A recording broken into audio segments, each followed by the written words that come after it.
हमारे शरीर में होता तो हमारा शरीर कभी चलना बंद नहीं करता, क्योंकि जब परमात्मा ही शरीर में आ गया तो फिर रुकेगा कैसे? जब जनरेटर ही लग गया अंदर तो ये खत्म कैसे होगा शरीर? अभी कैसे चल रहा है? अभी परमात्मा की वजह से चल रहा है ना, तो परमात्मा अंदर है, चल रहा है, तो बंद कैसे हो जाता है फिर? आपको बाहर निकाल दिया जाता है शरीर से। कैसे निकलते हो? 9 दरवाजों से। 9 दरवाजे प्रकट कीते 10वां गुप्त रखाया। 9 दरवाजे ये हैं, 1 2 3 4 5 6 7 8 9। इन 9 दरवाजों में से आपको खींच के निकाला जाता है। तो परमात्मा रह गया अंदर और तुम आ गए बाहर, तो मिलन कैसे हुआ? या तो गुरु को कह दो, भाई गुरु ठीक है, तुमने तुम्हारा कहा मैंने मान लिया, परमात्मा अंदर है, मैं बाहर नहीं जाना चाहिए, मुझे बाहर ना घसीट सके कोई, मैं तब मानूंगा अंदर परमात्मा है। अगर मुझे ही बाहर निकाल दिया तो अंदर वाले परमात्मा का हम क्या करेंगे? इस घर में आप हो, आपके पति हैं, अगर आपको घर से बाहर निकाल दें तो फिर पति के साथ मिलन हुआ कि बिछोड़ा हो गया? पति तो घर में है। और अगर आपका पति बाहर है और आपको इस जेल में बंद कर रखा है, आप बाहर जाती हो तो आपका मिलन हो सकता है। समझे? इसी प्रकार हम हैं जूनी, यानी जून में फंस गए। परमात्मा है अजूनी, यानी वो कभी जून में नहीं आता। क्या बोला बाबा नानक ने? एको सतनाम कर्ता पुरुष, निरपौ निर्वैर अकाल मूरत अजूनी। वो कभी शरीर में नहीं आता, शरीर ही तो काल का जाल है। तो फिर ये राम कृष्ण ये क्या होता है? ये तो जैसे आप आए हो अपना काम करने, वैसे ही उनको भेजा जाता है कि तुम भी अपना काम करो। वो आते हैं धर्म की स्थापना करने। जब ज्यादा पाप बढ़ जाता है ना तो सफाया करने आते हैं। तो वो तो पिंजरे के अंदर आ गए थे। बिल्कुल पिंजरे के अंदर है, बिल्कुल पिंजरे के अंदर हैं, तभी तो भक्ति कर रहे हैं वो लोग। वो तो पिंजरे में आते ही नहीं है। क्यों नहीं आते भाई? राम जी और कृष्ण जी कैसे आए इस दुनिया में? कौशल्या की गर्भ से आए राम जी। गर्भ में क्या तैयार होता है? ये पिंजड़ा ही तैयार होता है गर्भ में। 5 25 3 का पिंजड़ा, तामे तुमको राखे हो, तुमको बिसर गई सुध घर की महिमा अपनी बाके हो। कबीर साहब कहते हैं ये गर्भ में पिंजड़ा ये तैयार होता है, उसके बाद जीव डलता है उसमें, और इस पिंजड़े को ही जीव अपना स्वरूप मानता रहता है। आप आदमी हो कि औरत हो? गर्भ से क्या बोलोगे? पता नहीं चलता अंदर से क्या है। हाँ, नहीं, अरे बाहर से कैसे हो? आप आदमी हो कि औरत हो? बाहर से आदमी है। हाँ, आप आदमी हो। अब आप कह रहे हो कि मैं आदमी हूं, और हम लेडी से पूछे बेटा आप क्या हो, लड़का हो लड़की हो? लड़की हो। आपने क्या देख के बोला कि मैं लड़का हूं मैं लड़की हूं? शरीर देख। शरीर किससे बना है? शरीर किससे? 5 तत्वों से। 5 तत्वों से। किस किस से? आकाश से, हवा से, पानी से, अग्नि से, धरती से।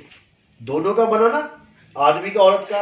अब इन 5 तत्वों में बताओ कौन सा तत्व आदमी और कौन सा तत्व औरत है? सब में वो तो सारे।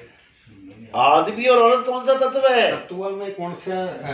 आग आदमी औरत है, या हवा आदमी औरत है, या मिट्टी हवा आदमी औरत है, या अग्नि आदमी औरत है? सभी सब है। कोई सा भी नहीं है। कोई भी नहीं है। ये पानी पड़ा है, ये आदमी है कि औरत है? ये बने तो उसी से है ना सर। समझे नहीं? ये बेस बता रहा हूं मैं, बेस। जैसे ये मकान बना है, बेस क्या है? ईंट। ये दीवार आपको इतनी ऊंची दिख रही है, दीवार है कि ईंट है? ईंट है। ईंट को एक के ऊपर एक रख दिया, दीवार बन गई। ईंटों को गोल गोल कर दो, खंबा बन गया। दीवार और खंबा is secondary face. Primary face क्या है? ईंट। इसी प्रकार आदमी और औरत इज सेकेंडरी फेस। प्राइमरी क्या है? 5 तत्व। 5 तत्व आदमी और औरत नहीं है, तो 5 तत्व को मिलाकर जो मूर्ति बना दी वो आदमी औरत कैसे हो गया? ये हमने मान लिया, हमें समझा दिया गया कि ऐसा स्ट्रक्चर बन जाए तो खंबा है, ऐसा बन जाए तो दीवार है, जबकि दोनों ईंट हैं। खंबे को लात मार दो, सीमेंट ना लगा हो, ईंटों का खंबा, क्या गिरेगी नीचे? ईंटें। और दीवार को लात मार दो, बिना सीमेंट की दीवार हो, क्या गिरेंगी? ईंट है। अब कहां गया खंबा, कहां गई ईंट? समझे? आया समझ में? तो जब मैं 5 तत्वों को अलग अलग कर दूंगा तो कहां गया आदमी, कहां गई औरत, कहां गई? तो कुछ भी मिल गए, हाँ, बस यही है। फिर तुम क्या हो?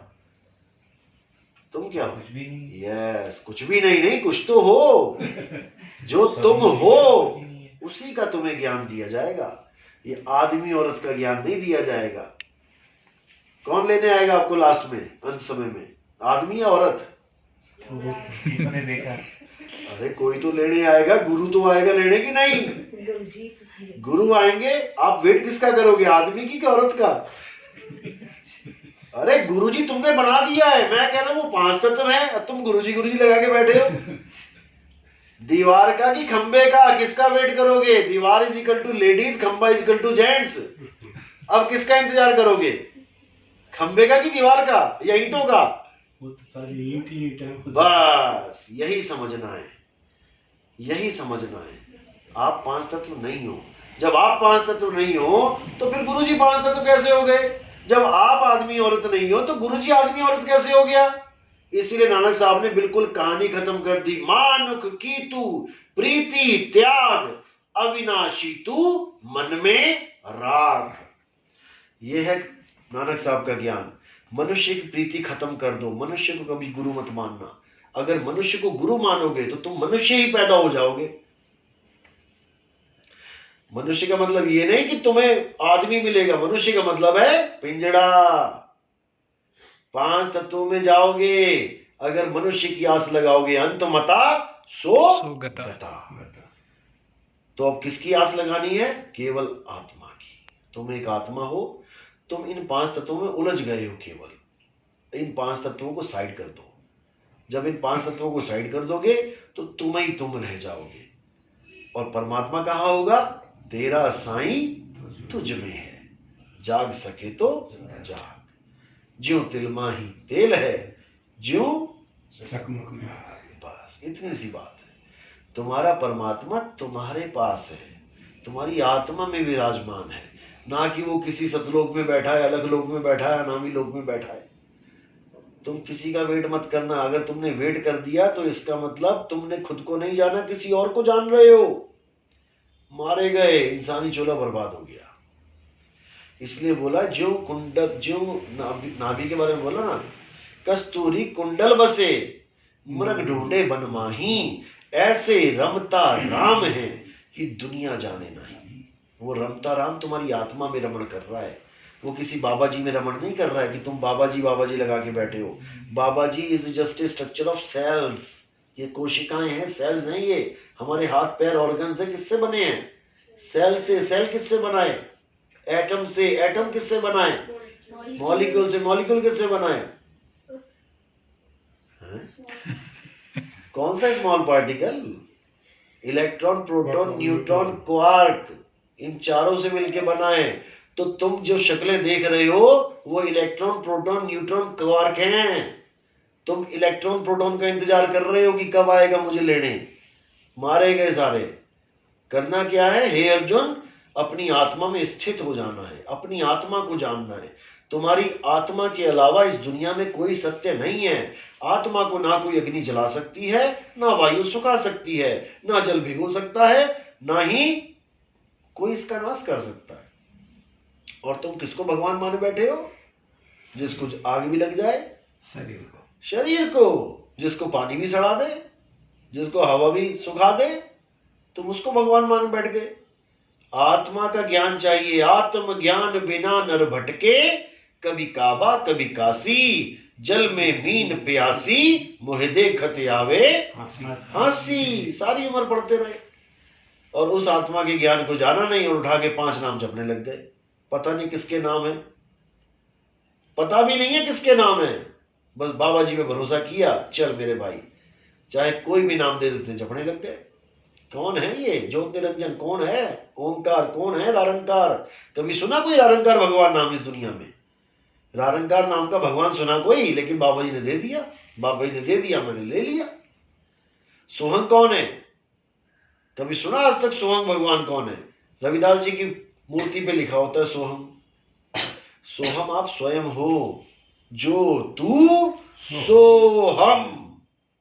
हे मालिक, जो तू है वही मैं हूं, तुझ में मुझ में कोई अंतर नहीं है, क्योंकि आत्मा और परमात्मा एक है, एक है। जब तुम्हारा परमात्मा तुम में है तो आत्मा और परमात्मा दो कैसे हुए? एक है। बस उस एक परमात्मा को जानो, यानी अपनी आत्मा को जानो। अपनी आत्मा को जान लिया, अब किसी को जानने की जरूरत नहीं है। तुम्हारी आंखें हैं इसलिए गुरुजी कर रहे हो, तुम्हारी आंखें ना हो तो नाम भी ना मिले ब्यास में, जाके पूछ लो। अभी जाओगे ना, कोई भी सेवादार हो, उससे बोलना मेरा एक रिश्तेदार है जी, अंधा है, वो बाबा जी की शरण में जाना चाहता है, क्या नाम मिलेगा? अभी पता लग जाएगा तुम्हें। अरे बाबा जी जब सारी दुनिया के कर्म उठा सकते हैं तो उस अंधे कर्म क्यों नहीं उठा सकते?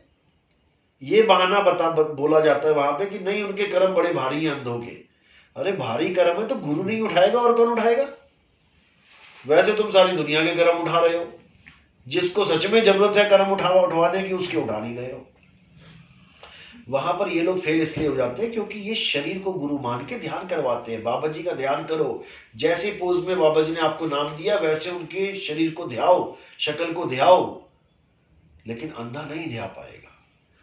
अंधा कहेगा भैया अंधेरा है सामने, कौन सा गुरु कैसा है, दाढ़ी वाला है, बिना दाढ़ी का है, मोटा है, पतला है, क्या करूं मैं? तो अंधे को रिजेक्ट मार देते हैं, जबकि सूरदास की ही किताबें पढ़ते हैं। अरे ये शायद जो नाम देते हैं, जो बहरा है, जो गूंगा है, ये नहीं देते उनको नाम।